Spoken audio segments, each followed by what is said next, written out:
First off, fit check. A very fraudulent thing. No one, sir. I know they're fraudulent. These women, you're not loyal. I traveled all the way and you're still calling me fraudulent. The word is my weakness. I don't come out for Lagos, my guy. Can't stay one place for too long. I didn't near Abuja.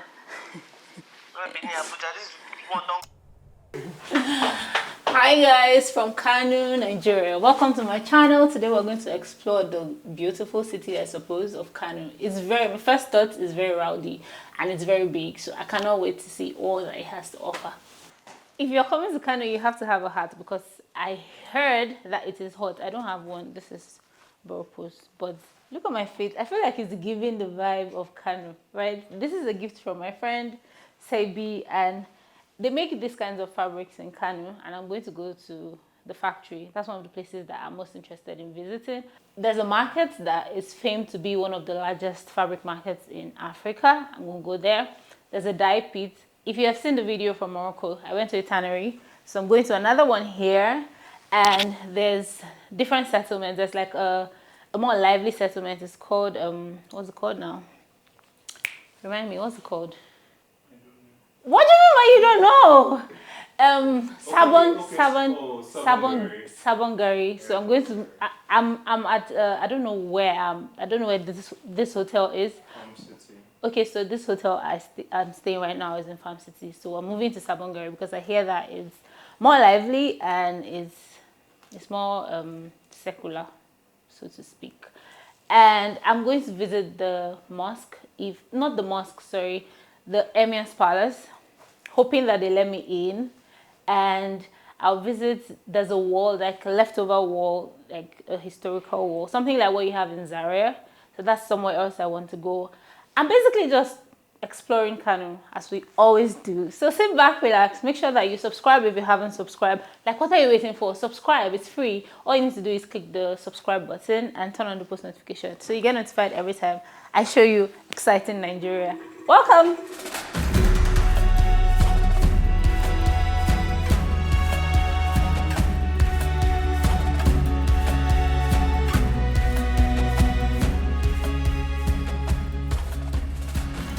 Okay guys, so we just left the hotel and our first stop is a Burudi change. I assume that it's a very large market where they change money. It's not like is it like a building?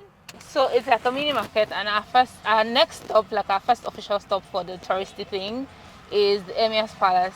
And I have a liking for Sanusi, and it would be nice to see him. I'm not sure that's possible, but like, it would be nice to see him. First thought of Kano when I came in from the airport, I was perceiving food, like roadside food, like suya and all of that. It was nice. It was aromatic, and it's also very rowdy. That's what I think. There's a lot of people. There's a lot of keke. This is keke. This is what keke is. This is tricycle. So there's a lot of keke. There's a lot of okada. As you can see, I feel like you'll be wondering why I came to Kano. One of it is I haven't been to Kano before, and I hear that it's different. Is because I'm obviously from the south, and a lot of people from the south will not typically travel to the north, and the people from the north will not typically travel to the south. And my goal is to go to all 36 states because I believe that every state in Nigeria has something unique.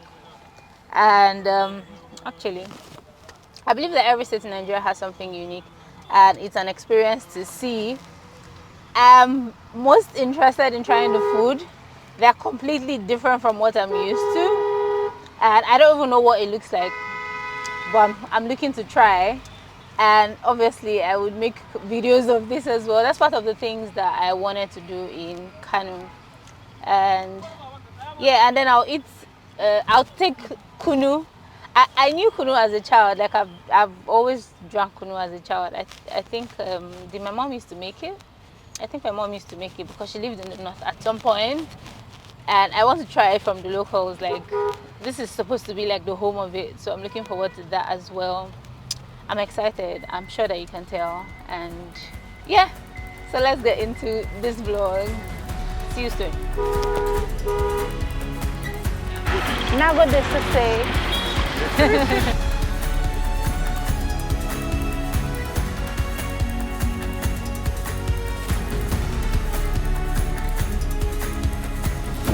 Okay, I know forgive my mask. The reason why I'm wearing a mask is it's actually very dry and dusty in Kano, and this is supposed to be the Hamatan period. More about what Hamatan is, but later. Right now, we are at the museum, the National Museum. It's called Gidan Makama Kano, and it houses a lot of antique stuff. The first thing that I've seen are some pottery works. They're like gigantic pots. Fortunately, in Nigeria, we have not so good culture with preservation of artifacts, so to speak. So I'm not expecting too much, but I would like to see what is inside. And I have a tour guide. His name is Jamil. I don't know if it's Jamil or Jamil, but it's one of it. So we're going to meet Jamil now. Jamil. Jamil? Or is it Jamil or Jamil? Jamilu. Jamilu. Oh, yes. Apologies.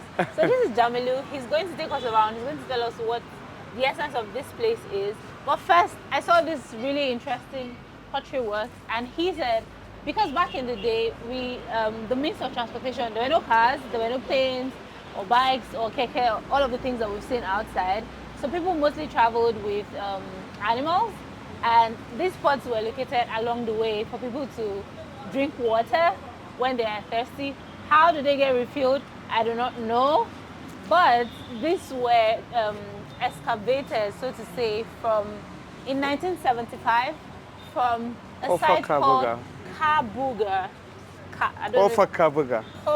Kabuga. Yes. Pardon my pronunciation of Hausa words.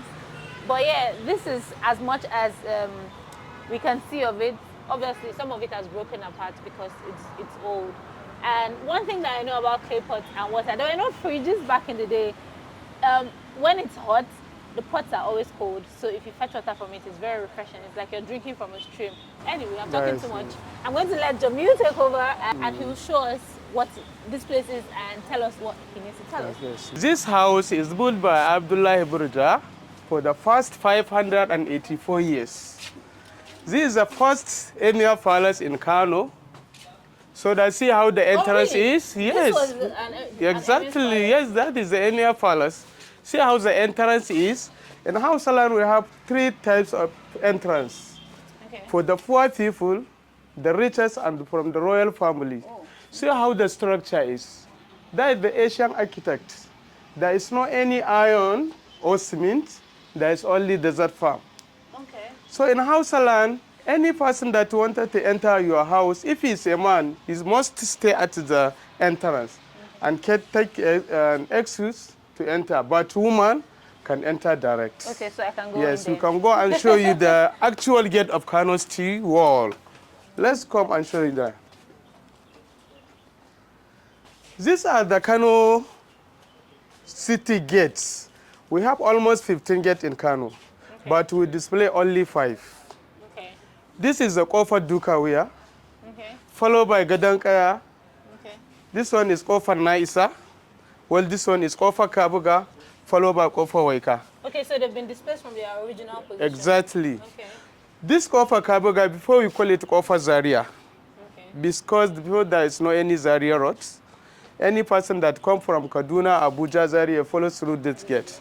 So the British colonial military used that cannon gun, the one that I show you outside, use it and destroy this gate. Oh my God. Yes. That is why people in Kano call it Kofa Kabuga. Kabuga in Hausa, in English, we just like knock. Okay. So how the British knocked the door and enter Kano by force in 1903.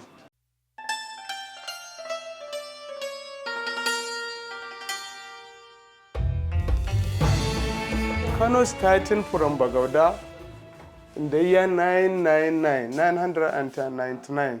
That's the first emir in Kano. Do you understand? After Gidan Bagauda moved to Muhammad Rumfa, from Muhammad Rumfa to Kutumbi, moved to Fulani. That's the Fulani destiny here.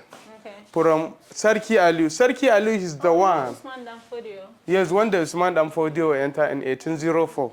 Okay. So from there up to now, there is Fulani ruling Kano. See Sarki Aliyu. He's the one that reject the Lord Lugar people to enter Kano in 1901.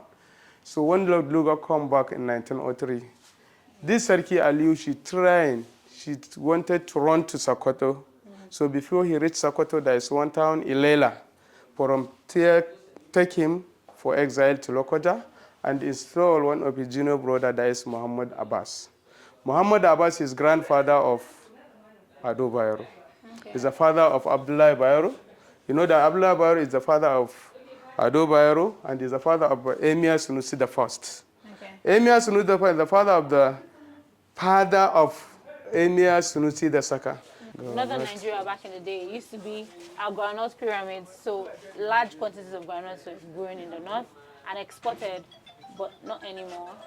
And this is, look, there's illustrations of the groundnut pyramids. I knew this is when I was a child actually, and in our agricultural textbooks you see this. The problems of Nigeria have always been the problems of Nigeria with agriculture from time immemorial, and it hasn't changed.